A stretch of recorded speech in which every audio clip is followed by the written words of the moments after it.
I've always thought of myself as my brother's quiet shield, the kind of person who would stand just behind him, not in the spotlight, but always ready to step forward if life threw something at him. Growing up, he was the dreamer, the one who wanted to chase opportunities, who leapt before he looked. And me? I was the safety net. I worked, I saved, I sacrificed. Sometimes I even went without things I wanted just so he could have his chance. Not that I ever threw it in his face. That's just what you do when you love someone. You carry the weight a little so they can walk lighter. So when he told me he was getting married, I felt this mix of pride and relief. Pride, because my kid brother was building something of his own. Relief, because maybe now I could step back and just be the older sibling instead of the protector. You know, maybe my job was finally done. Then came the invitation. A pre-wedding dinner to meet her family, the in-laws. My brother sounded so excited on the phone. "You'll love them," he said, his voice bubbling with that unshakable faith he's always had in people. And I wanted to believe him. Really, I did. I still remember the day of the dinner. I was standing in front of the mirror, tugging at the sleeves of my only decent blazer, the kind you keep in the back of the closet for weddings and job interviews. I ran a hand through my hair, and for a moment, I felt that nervous knot in my stomach. Not because I didn't think I could hold my own, but because I knew how families like to size people up. And let's just say, I've been sized up my whole life. I tried to shake it off. I told myself, it's just dinner. Smile. Be polite. This is for him, not you. Still, I couldn't ignore the nerves. My apartment felt colder than usual that night, the hum of the refrigerator too loud, the silence pressing in on me. Even the sound of my shoes on the floor felt heavy, like each step was carrying more than just me. It was carrying years of history, sacrifice, and love for my brother. When I finally left, the air outside was sharp, the kind that bites at your nose and makes your breath visible. I remember clutching the steering wheel tighter than usual as I drove, headlights cutting through the darkness. My chest was tight with anticipation. I wasn't just walking into a party, I was walking into a new chapter of my brother's life. And maybe, in a way, I was hoping it would be a new chapter for me too. I can still hear his voice the night he told me about the dinner. He called me out of the blue, like he always does when he's too excited to sit on his own news. "Bro, you have to come. It's gonna be amazing. You'll finally meet her side of the family." His words tumbled out so fast I almost had to press the phone tighter to my ear just to catch them all. That I remember sitting on the edge of my bed while he talked, the glow of my bedside lamp throwing long shadows across the room. I'd had a long day at work, my tie still hanging loose around my neck, the smell of stale coffee clinging to my shirt. Honestly, part of me just wanted to shut my eyes and forget the world. But I couldn't deny the way his voice carried that pure joy I hadn't heard since we were kids, unwrapping gifts on Christmas morning. That I hesitated, though, just for a second. Not because I didn't want to be there for him, but because, well, I know how these things go. Families like hers, wealthy, polished, the kind of people who probably never had to choose between paying rent and buying groceries. They always see right through me. They see the rough edges, the simple blazer, the calloused hands, and they like to laugh about it, even if they call it a joke. But he didn't let me slip away. "You have to come," he insisted, laughing. "They'll love you. Trust me." And that was the thing. I trusted him. Always have. Even when it hurt. A memory flashed in my mind just then, one of those small moments that suddenly weighs heavy in hindsight. Years ago, when he was still in college, broke and panicking about dropping out, I remember sliding an envelope across the kitchen table. A month's worth of my pay stuffed inside, folded and hidden in crisp bills. He didn't even want to look at me at first, embarrassed. But I just shrugged it off and said, "Don't worry about it. Just finish what you started." That's the kind of bond we had. He asked, I showed up. No questions, no explanations. When he asked me to come meet her family, what else was I going to do? I said yes. Of course I did. Still, as I hung up the phone, I felt that familiar tightness in my chest. It was the same feeling I used to get walking into classrooms as a kid, knowing I didn't quite fit in. A mixture of hope and dread. Hope that maybe this time things would be different, and dread that I was probably fooling myself. But I pushed it down. For him, I'd do it 1,000 times over. The first thing that hit me when I arrived wasn't the people, it was the place. Their house wasn't a house at all. It was something else. A statement, maybe. A monument to wealth. The driveway. Alone could have been mistaken for a small parking lot, lined with cars that probably cost more than my entire apartment building. Each one gleamed under the soft golden glow of carefully placed garden lights. Like showroom pieces waiting to be admired, I parked my old sedan at the far edge, trying not to notice how out of place it looked, like a scruffy mutt wandering into a kennel of prize-winning dogs. The engine made one last stubborn growl before shutting off, almost as if it knew it didn't belong there either. Walking up to the front door, I noticed everything. The cold, polished marble steps. The brass door handle that caught the light, so sharply it almost blinded me. Even the faint smell of fresh-cut flowers spilling out into the night air. My shoes echoed too loudly against the stone, every step reminding me of how quiet the world was here. No shouting neighbors, no street. Dogs barking, no faint hum of traffic. Just silence. Money bought silence. When the door opened, the warmth inside nearly swallowed me whole. A rush of chatter, laughter, and clinking glasses spilled out like a wave. I stepped in, and immediately I felt the shift. The air was different. Heavy with perfume, expensive colognes, and the kind of wine I'd only ever seen on the top shelf of stores I couldn't afford to shop in. People stood in groups, their laughter sharp, their conversations punctuated with little flashes of jewelry and polished watches as hands gestured mid-story. The kind of crowd that didn't just live comfortably, they lived effortlessly. Even their breathing had rhythm and class. I tugged at my blazer, trying to steady myself. Relax, I told myself. You're not here to impress anyone. You're here for him. Still, I couldn't shake the weight of all those eyes as they flicked toward me, scanning, assessing, and moving on in less than a second. That was almost worse than being stared at.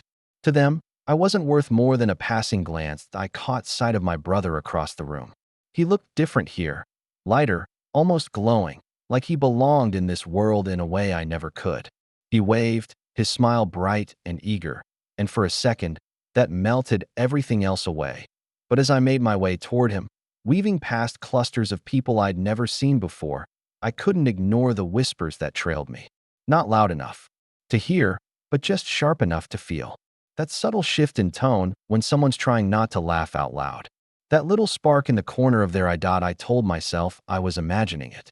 That maybe it was just nerves, or the way insecurity sometimes paints shadows that aren't really there.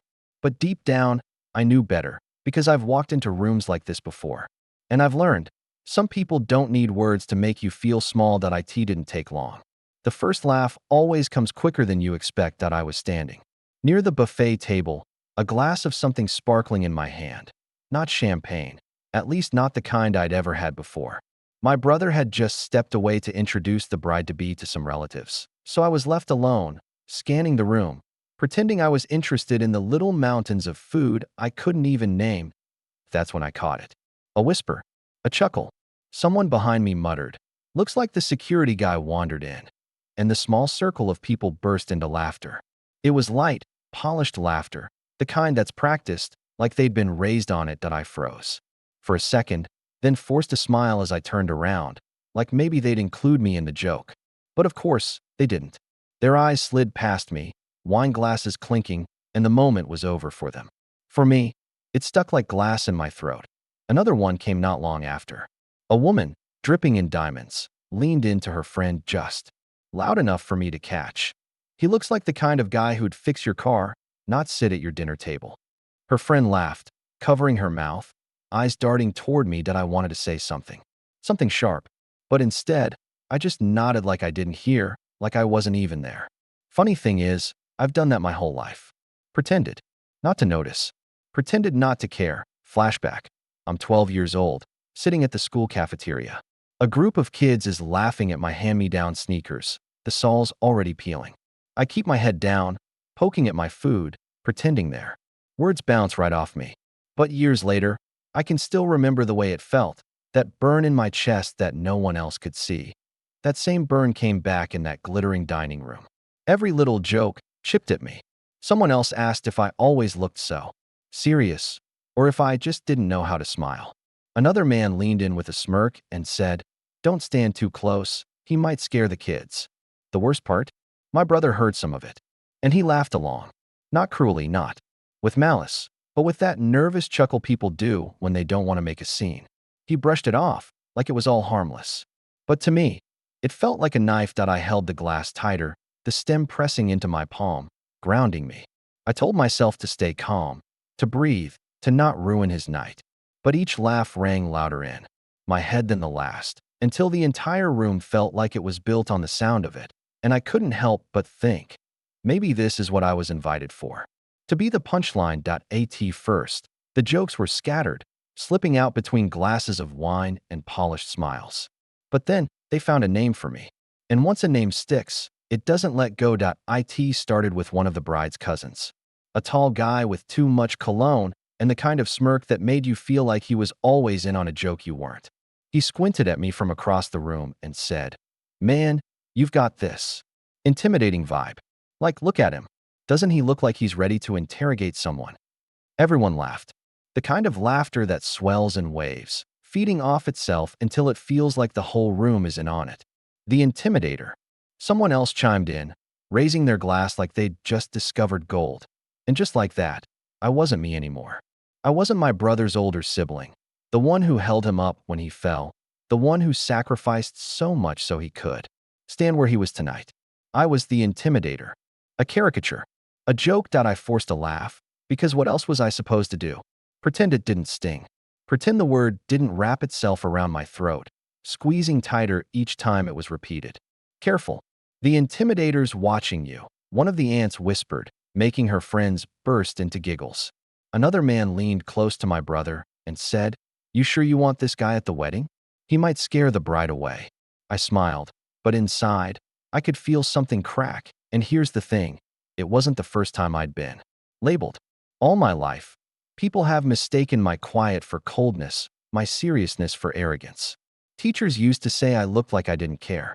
Bosses assumed I was angry if I didn't plaster on a fake smile.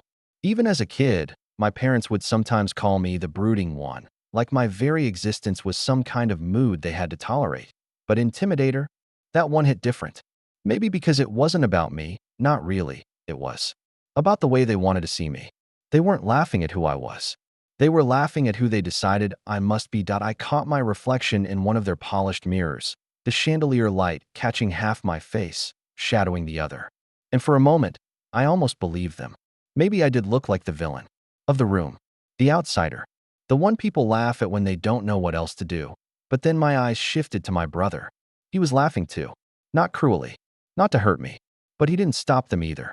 And that was the part one couldn't forgive. I drained the rest of my glass, the fizz burning at my throat, and told myself to hold it together.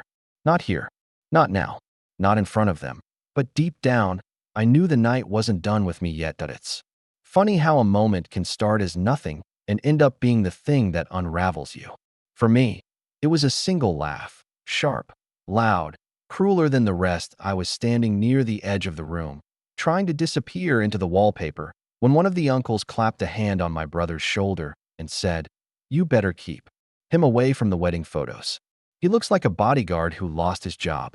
The group around him erupted, glasses tilted back, laughter bouncing off the crystal chandelier. And then my brother laughed too. Not just a polite chuckle this time. He really laughed. The sound of it cut through me deeper than all the insults. Combined, I felt my jaw tighten. My hand clenched around the stem of my glass, so hard I thought it might snap. My chest burned, my ears rang. And in that split second, every sacrifice I had ever made for him replayed in my mind like a cruel montage. Flashback. The time I skipped my own rent payment to cover one of his. Flashback. Sitting in a hospital waiting room all night while he got patched up after one of his reckless adventures. Flashback. Watching him walk across his graduation stage in a suit I had secretly paid for, cheering like I'd never been prouder. All of it, reduced to a joke. The room suddenly felt smaller, the air thicker. The perfume that had once smelled elegant now suffocated me. The laughter wasn't just in their throats anymore. It was inside my skull, bouncing around until I couldn't hear anything else that I knew if I stayed, I'd explode. So I didn't. I set my empty glass down harder than I meant to. The clink silenced the table for just a heartbeat, and I muttered something about needing air. Nobody stopped me. Nobody cared. The cold night air outside hit me like a wall. I inhaled deeply, letting the sharpness of it stab into my lungs. For a moment, I just stood there on the marble steps, staring out at the line of perfect cars and manicured hedges, wondering how I had become the evening's entertainment. And then I felt it. Not just anger, but something worse. Betrayal. My brother had always been my anchor, my reason for enduring the stares, the whispers, the labels. But in that moment, he wasn't standing with me. He was standing with them. I pulled my blazer tighter around me, though it did nothing against the chill crawling up my spine. For the first time that night, I wanted to leave, to walk back to my car, drive away, and never look back. But something in me hesitated. Maybe pride, maybe curiosity, or maybe that quiet, stubborn voice that whispered, "This night isn't finished yet." And God, it wasn't that I was still outside when it happened.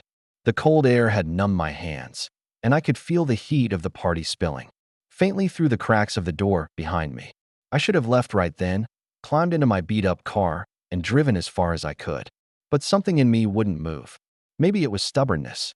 Maybe it was the last thread of loyalty I still had for my brother. Eventually, I went back. In.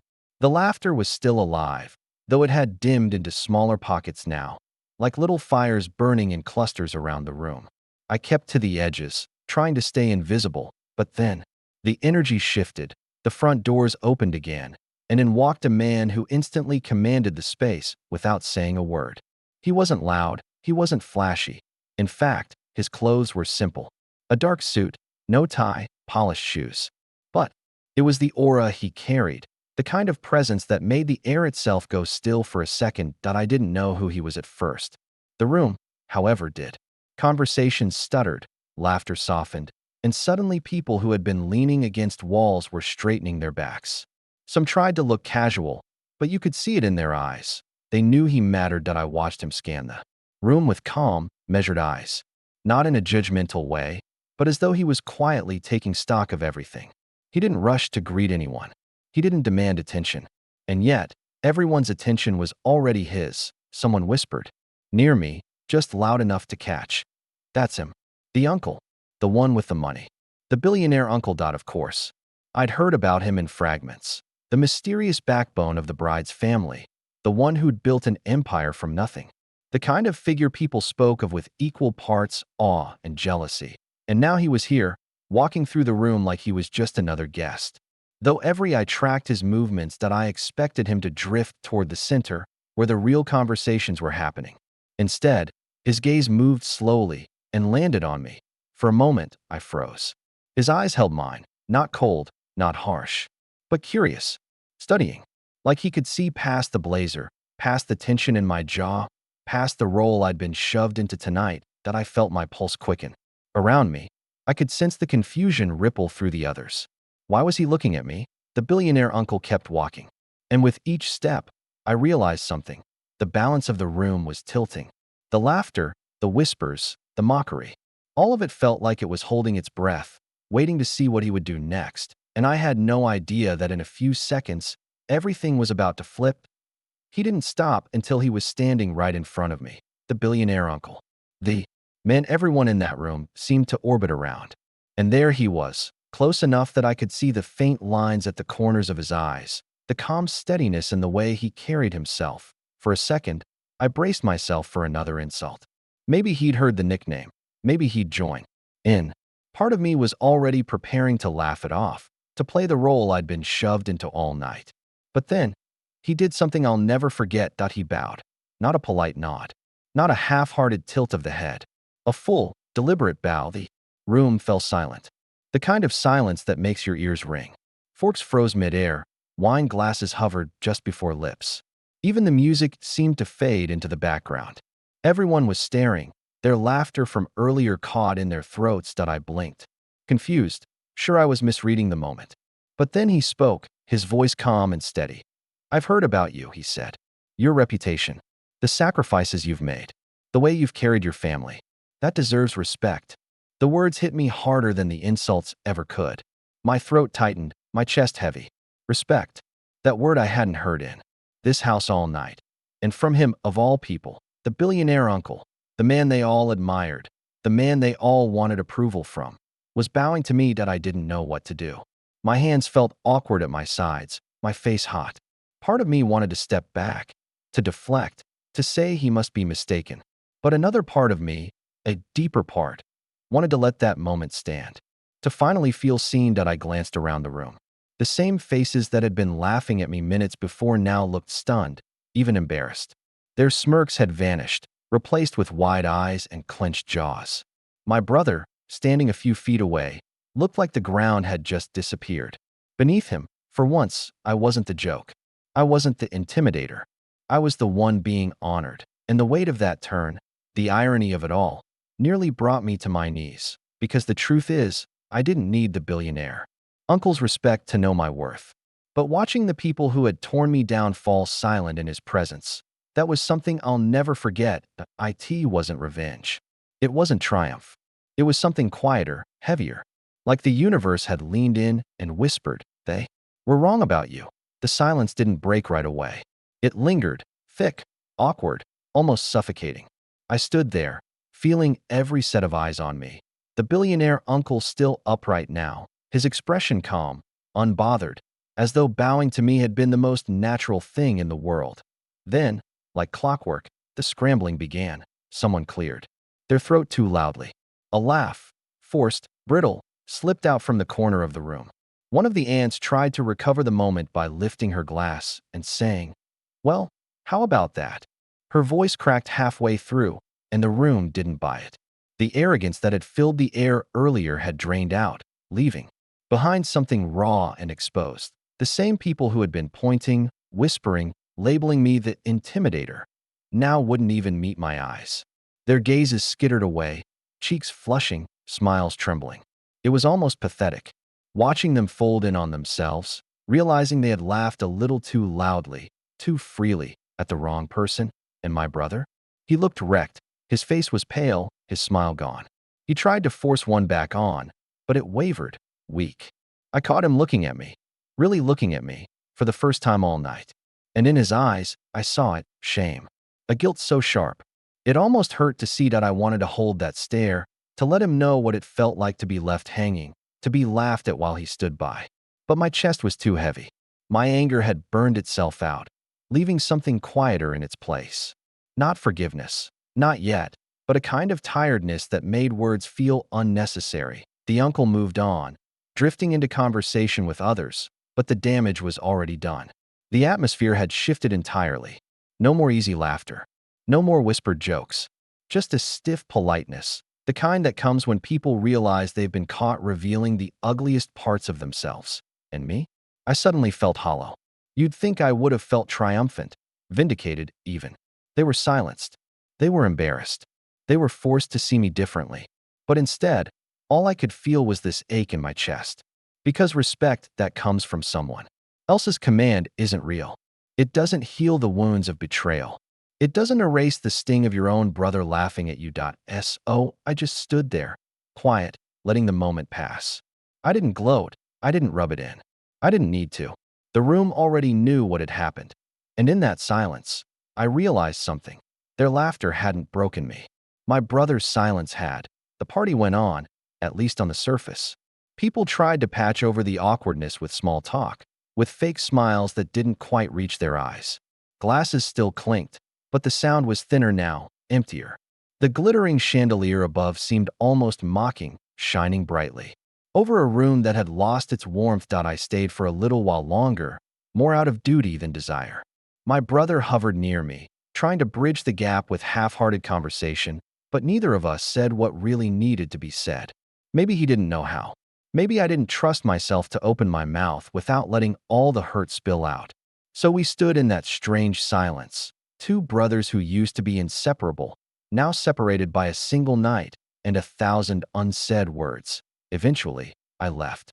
Slipped out quietly, no goodbyes, no scene. Just the sound of the heavy door closing behind me and the cool night air rushing over me like a relief. I walked back across that long driveway, past the line of perfect cars gleaming under soft lights. My old sedan waited for me at the far end, patient, out of place, but mine. I climbed in, the seat familiar in a way nothing inside that house had been. For a moment, I just sat there with my hands on the steering wheel, breathing in the silence, and I thought about everything, the insults, the laughter, The nickname they threw at me like it was funny. The way my brother had joined in. The way the uncle, a stranger, had shown me more respect in a single bow than those people had in an entire evening. But mostly, I thought about what it meant. Respect that's given because of money, power, or reputation isn't the same as respect that comes from love. My brother's silence that night had hurt me more than any insult from a stranger could, because he knew me. He knew my sacrifices, my history, the times I'd carried him when he couldn't carry himself. And still, he laughed. That was the real breaking point. Not their jokes. His choice. Driving home, the city lights blurred past the windshield. Streaks of yellow and white cutting through the dark. And for the first time in a long time, I let myself admit it. I couldn't keep being his shield. I couldn't keep standing in the background, silently sacrificing, hoping he'd see me the way I saw him. Because the truth is, respect shouldn't have to be demanded or earned through someone else's recognition. It should come naturally, from love, from loyalty, from blood. And if it doesn't, then maybe it's time to step back, to stop waiting for people to value you, and start valuing yourself. That I don't know what the future looks like for me and my brother. Maybe one day we'll talk about that night. Maybe we'll patch it up. Or maybe it'll stay as a scar between us. A quiet reminder of how even family can wound you in ways strangers never could. But as I pulled onto the empty road, headlights carving through the darkness, one thought kept echoing in my head. I may have walked into that house as their intimidator, but I walked out as something else entirely. Someone who finally realized his worth doesn't need their approval. And that realization, that was the real bow.